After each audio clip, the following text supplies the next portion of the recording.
নমস্কাৰ।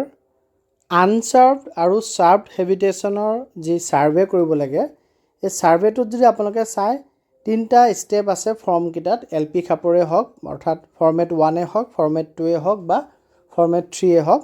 প্ৰথম যোনটো আপোনাৰ পৰ্চন আছে, সেই ডিষ্ট্ৰিক্ট নেম এণ্ড কোডৰ পৰা আৰম্ভ কৰি whether served for LP, unserved for LP, UP হ'লে UP আৰু 9-10 হ'লে 9-10 বুলি উল্লেখ থাকিব 3 নম্বৰ ফৰ্মটো হ'লে। এইখিনিলৈকে সকলো আমাৰ যি চুবুৰী আছে, সকলো চুবুৰীৰ কাৰণে আমি এইটো ফিল আপ কৰিব লাগিব। অৰ্থাৎ আপোনাৰ ক্লাষ্টাৰটোত যদি 10টা চুবুৰী আছে, আপুনি 10টা চুবুৰীৰ কাৰণে আপুনি LP খাপত এবাৰ ফিল আপ কৰিব লাগিব, ME খাপৰ কাৰণে এবাৰ ফিল আপ কৰিব লাগিব আৰু হাই খাপৰ কাৰণে এবাৰ ফিল আপ কৰিব লাগিব। আৰু তাৰ পিছত দুটা পৰ্চন আছে। এটা পৰ্চন হৈছে if the habitation is served for LP then, আৰু এটা হৈছে if the habitation is unserved for LP then. এই দুটাৰ ভিতৰত যদি আপোনাৰ 1 কিলোমিটাৰ ৰেঞ্জৰ ভিতৰত চুবুৰীটোৰ LP স্কুল আছে, সেই LP স্কুলটো গভৰ্ণমেণ্টে হওক, প্ৰভিঞ্চিয়েলাইজে হওক, চেল্ফ বেছে হওক, ৰিকগনাইজে হওক, প্ৰাইভেটে হওক বা ভেঞ্চাৰে হওক, যদি আছে তেতিয়াহ'লে আপোনাৰ ছাৰ্ভ বুলি গণ্য কৰিব। আৰু ছাৰ্ভৰ ক্ষেত্ৰত আপোনালোকে if the habitation is served for LP then এইকেইটা পইণ্ট আপোনালোকে ভৰাব লাগিব। কি সেই 1 কিলোমিটাৰ ৰেডিয়াছৰ ভিতৰত থকা LP স্কুলখন বা LP ছেকশ্যন থকা MV স্কুলেই হওক বা কম্পজিট হাই স্কুলেই হওক, সেইখনৰ নাম দিব লাগিব, তাৰ ইউডাইচ কোড দিব লাগিব, তাৰ কেটেগৰী দিব লাগিব, LP নে UP উইথ LP নে secondary with UP and LP নে higher secondary with secondary UP and LP school হয়, সেইটো আপুনি উল্লেখ কৰিব লাগিব। আৰু মেনেজমেণ্টটো উল্লেখ কৰিব লাগিব, গভ, প্ৰভিঞ্চিয়েলাইজ, চেল্ফ বেছ, ৰিকগনাইজ, প্ৰাইভেট, ভেঞ্চাৰৰ ভিতৰত কোনটো হয়। আৰু ডিষ্টেঞ্চটো উল্লেখ কৰিব লাগিব, আপোনাৰ বিদ্যালয়খন 1 কিলোমিটাৰৰ ৰেডিয়াছৰ ভিতৰত থকা বিদ্যালয়খন কিমান ডিষ্টেঞ্চত, কিলোমিটাৰত দিব দিছে, গতিকে 800 মিটাৰ হ'লে 0.800 কিলোমিটাৰ লিখিব লাগিব, 600 মিটাৰ হ'লে 0.600 আপুনি km লিখিব লাগিব। তেনেধৰণে আপুনি কিলোমিটাৰত দিব ডিষ্টেঞ্চটো, আৰু 1 কিলোমিটাৰতকৈ কম হ'ব LP ক্ষেত্ৰত, আৰু ME ক্ষেত্ৰত হ'লে 3 কিলোমিটাৰতকৈ কম হ'ব, আৰু হাইৰ ক্ষেত্ৰত হ'লে 5 কিলোমিটাৰতকৈ কম হ'ব। আৰু তাৰপিছত আপুনি আহিব if the habitation is unserved for LP, অৰ্থাৎ যদি 1 কিলোমিটাৰ ৰেঞ্জৰ ভিতৰত কোনো ধৰণৰ ভেঞ্চাৰ স্কুল, প্ৰাইভেট স্কুললৈকে নাইকিয়া, গভৰ্ণমেণ্ট স্কুল বা প্ৰভিঞ্চিয়েলাইজ স্কুল দূৰৰ কথা, ভেঞ্চাৰ বা প্ৰাইভেট স্কুলো নাই, তেতিয়া আপুনি তলৰ পৰ্চনটো ফিল আপ কৰিব লাগিব। আৰু এইখিনি কৰিব যাতেহে আপোনাক সময়ৰ প্ৰয়োজন হ'ব। আৰু তেনেধৰণৰ আনচাৰ্ভ বিদ্যালয় আমাৰ জিলাখনত বহুত কম আছে, গতিকে বহু কম সংখ্যক CRCCহে বা ছাৰ্ভেয়াৰেহে এইখিনি ফিল আপ কৰিবলগীয়া হ'ব। ইয়াত আমি প্ৰথমতে টোটেল পপুলেশ্যন অফ দ্য হেবিটেশ্যন দিব লাগিব, আৰু তাৰপিছত আমি চাইল্ড পপুলেশ্যন দিব লাগিব, অৰ্থাৎ গোটেই চুবুৰীটোত কিমান পপুলেশ্যন আছে, তাৰপিছত 6 to 10 এজ গ্ৰুপৰ কাৰণে কিমান চাইল্ড পপুলেশ্যন আছে সেই হেবিটেশ্যনটোত, চুবুৰীটোত, সেইটো দিব লাগিব। ME খাপৰ কাৰণে এজটো বেলেগ হ'ব আৰু হাই খাপৰ কাৰণে এজটো বেলেগ হ'ব। আৰু তাৰপিছত কিমান ল'ৰা ছোৱালীয়ে LP স্কুল এটেণ্ড কৰি আছে 6 to 10ৰ ভিতৰত সেই হেবিটেশ্যন 2ৰ পৰা, অৰ্থাৎ 1 কিলোমিটাৰত যদি স্কুল নাই, 1 কিলোমিটাৰতকৈ দূৰৰ স্কুলত গৈ পেলাই কিমান ল'ৰা ছোৱালীয়ে 6 পৰা 10 বছৰৰ ভিতৰত স্কুল এটেণ্ড কৰি আছে LP স্কুল, আৰু কিমান ল'ৰা ছোৱালীয়ে স্কুল গৈ থকা নাই, OSC হয়, আউট অফ স্কুল চিলড্ৰেন হয়। টোটেল ল'ৰা ছোৱালী যদি ধৰি লওক 100, স্কুল যদি গৈ আছে 70জন, তেতিয়াহ'লে 30জন কি হ'ব, আউট অফ স্কুল চিলড্ৰেন হ'ব। সেই সংখ্যাটো আপোনালোকে ভৰাব লাগিব। আৰু তাৰপিছত আহিব লাগিব নেইবাৰহুড গভ, প্ৰভিঞ্চিয়েলাইজ, চেল্ফ বেছ LP স্কুল, অৰ্থাৎ সেই 1 কিলোমিটাৰতকৈ বেছি দূৰত থকা আটাইতকৈ ওচৰত কোনটো, অৰ্থাৎ আপোনাৰ চুবুৰীৰ ওচৰত থকা বিদ্যালয়খন LP স্কুলখন দিব লাগে। ইয়াত কিন্তু প্ৰাইভেট বা ভেঞ্চাৰ স্কুলৰ কথা সোধা নাই, ইয়াত আপুনি গভ, প্ৰভিঞ্চিয়েলাইজ বা চেল্ফ বেছ স্কুলৰ নামহে দিব লাগিব। আৰু কেটেগৰীটো লিখিব লাগিব, এইকেইটাৰ ভিতৰত কোনটো কেটেগৰী হয়, আৰু ইউডাইচ কোডটো দিব লাগিব তাৰপিছত, আৰু ডিষ্টেঞ্চটো দিব লাগিব, কিমান ডিষ্টেঞ্চ আপোনাৰ চুবুৰীটোৰ পৰা এই নিয়াৰ বাই থকা স্কুলখন, যোনখন 1 কিলোমিটাৰতকৈ দূৰত আছে, সেইটো কিলোমিটাৰত দিব লাগিব। 1.2 কিলোমিটাৰ যদি 1 কিলোমিটাৰ 200 মিটাৰ হয়, 1.5 কিলোমিটাৰ যদি 1.5 কিলোমিটাৰ ডিষ্টেঞ্চ হয়, তেনেধৰণে আমি কিলোমিটাৰত দিব লাগিব।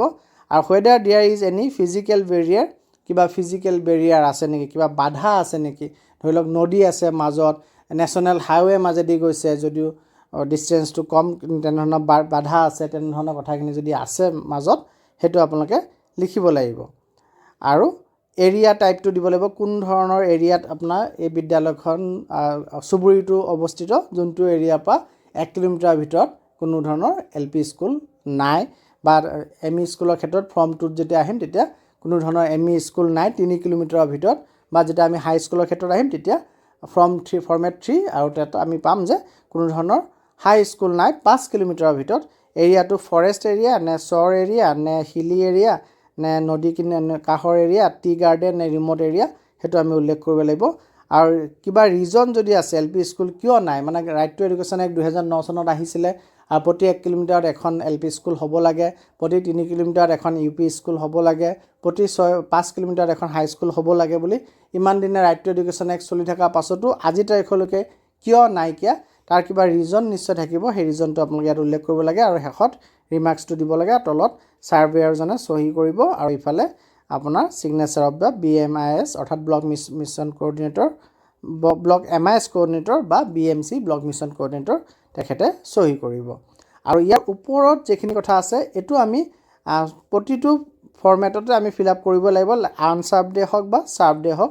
ইয়াত ফিল আপ কৰিবলগীয়াত আছিলে ডিষ্ট্ৰিক্ট নেমটো সোমাই থোৱা আছে, ব্লক নেম এণ্ড ব্লক কোডটো দিব লাগিব, ক্লাষ্টাৰ নেম ক্লাষ্টাৰ কোড দিব লাগিব, পঞ্চায়ত বা যি আপোনাৰ মিউনিচিপালিটি হেৰিয়ে হওক, মিউনিচিপালিটিয়ে হওক বা যিয়ে হওক, তাৰে আপুনি নামটো আৰু কোডটো দিব লাগিব।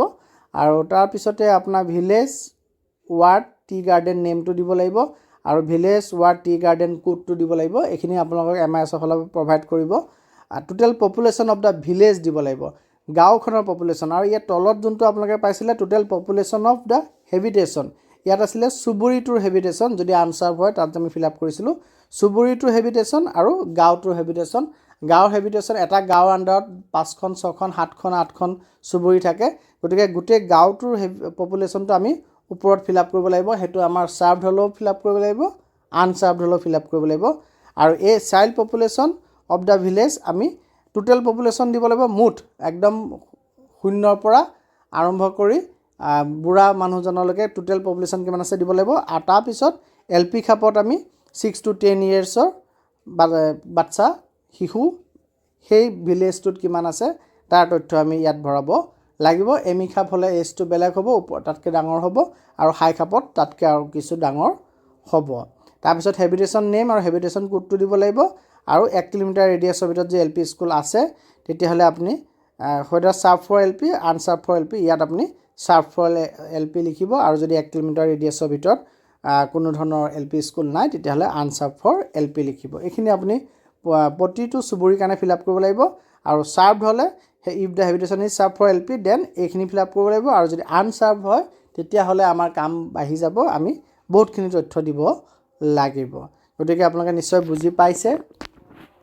আমি 2 নম্বৰ ফৰ্মেটটো UPৰ কাৰণে যদি আহোঁ তেতিয়াহ'লে বাকীখিনি কথা একেই।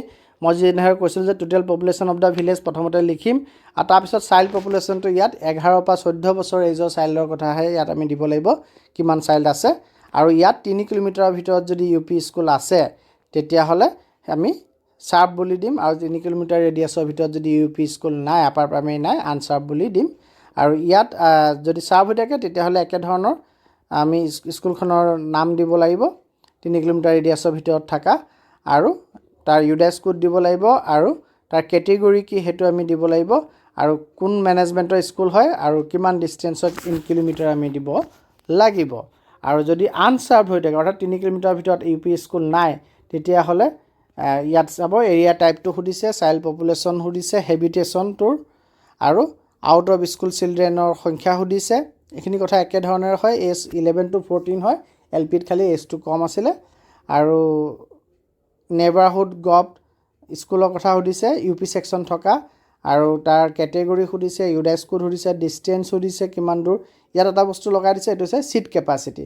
ইয়াত ছিট কেপাচিটিৰ কথা সুধিছে, নেইবাৰহুডৰ যোনটো স্কুলৰ কথা আমি উল্লেখ কৰিম তাত কিমান ছিট কেপাচিটি আছে। আৰু ফিজিকেল বেৰিয়াৰ কথা সুধিছে, এইটো আগতো আছিলে।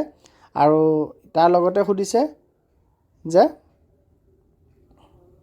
কোনোবা নেইবাৰহুড স্কুল আছে নেকি LP স্কুল 3 কিলোমিটাৰ ৰেডিয়াছৰ ভিতৰত, যাক আমি আপগ্ৰেড কৰিব পাৰোঁ UPSলৈ, অৰ্থাৎ LP স্কুল মাটি বাৰী বেছিকৈ থকা LP স্কুল আছে নেকি যোনটোক আমি ME স্কুললৈ আপগ্ৰেড কৰি দিব পাৰোঁ সেই কথাটো সুধিছে। যদি আছে তেওঁৰ নাম, সেইটো স্কুলৰ নাম দিব দিছে, সেইখন স্কুলৰ ইউডাইচ কোড দিব দিছে যোনখনক আপগ্ৰেড কৰিব পাৰি, আৰু মাটিৰ কথাটো ইয়াত উল্লেখ কৰিব দিছে, এভেইলেবিলিটি অফ লেণ্ড স্পেচ আছেনে নাই, অৰ্থাৎ এমি খাপলৈ দিলে আৰু 3টা ক্লাছ ইনক্ৰিজ হ'ব, গতিকে তাৰ কাৰণে মাটি আছেনে নাই, আৰু distance of the neighbourhood govt LP স্কুলখন যোনখন আপগ্ৰেড কৰিব পৰা যাব সেইখনৰ ডিষ্টেঞ্চ কিমান সেইটোও সুধিছে, আৰু UP স্কুল 3 কিলোমিটাৰ ভিতৰত কিয় নাই তাৰ কাৰণো ইয়াত সুধিছে। সেই কাৰণটো LP ক্ষেত্ৰতো সুধিছিলে যে কিয় ৰাইট টু এডুকেশ্যন এক্ট থকাৰ পিছতো নাইকিয়া, আৰু ইয়াতো UP ক্ষেত্ৰতো সুধিছে 3 কিলোমিটাৰ ৰেঞ্জত কিয় নাই, তাৰ ৰিজন দিব লাগে, আৰু শেষত ৰিমাৰ্কছ দি তলত চহী আগৰ নিচিনাকৈ কৰিব লাগিব। আৰু আমাৰ যোনটো 3 নম্বৰ ফৰ্মেট আছে আমাৰ 9 আৰু 10ৰ কাৰণে, সেইটো একেধৰণৰে হয়, UPৰ লগত প্ৰায় গোটেইখিনি মিল আছে, খালি ইয়াত আমাৰ ডিষ্টেঞ্চটো 5 কিলোমিটাৰ হয়। 5 কিলোমিটাৰ ৰেঞ্জৰ ভিতৰত গভৰ্ণমেণ্ট স্কুল বা প্ৰাইভেট স্কুল, ভেঞ্চাৰ স্কুল আছেনে নাই, যদি আছে তেতিয়াহ'লে চাৰ্ভড, আৰু যদি নাই তেতিয়াহ'লে আনচাৰ্ভড, আৰু নাথাকিলে একেধৰণৰ কথাখিনিকে সুধিছে, নেইবাৰহুড স্কুলখনৰ কথা সুধিছে, আৰু কিবা আপাৰ প্ৰাইমেৰী স্কুল আছে নেকি, চেল্ফ বেছে হওক বা প্ৰভিঞ্চিয়েলাইজ গভট হওক, যোনটোক আপগ্ৰেড কৰিব পাৰিব হাইস্কুললৈ, আৰু একেধৰণৰে লেণ্ড আছেনে নাই, আৰু ডিষ্টেঞ্চ কিমান হ'ব যোনটোক আপগ্ৰেড কৰিব বিচাৰিছোঁ, আৰু শেষত হাইস্কুল 5 কিলোমিটাৰ ৰেঞ্জৰ ভিতৰত কিয় নাইকিয়া তাৰ ৰিজন সুধিছে আৰু ৰিমাৰ্কছ সুধিছে, আৰু শেষত আমাৰ ছাৰ্ভেয়াৰৰ চহী আৰু ব্লক MIS বা ব্লক মিছন কোঅৰ্ডিনেটৰৰ স্বাক্ষৰৰ কথা উল্লেখ কৰিছে। গতিকে আশা কৰোঁ আপোনালোকে বুজি পাইছে, মই থুলমূলকৈ বুজাব চেষ্টা কৰিছিলোঁ। ধন্যবাদ।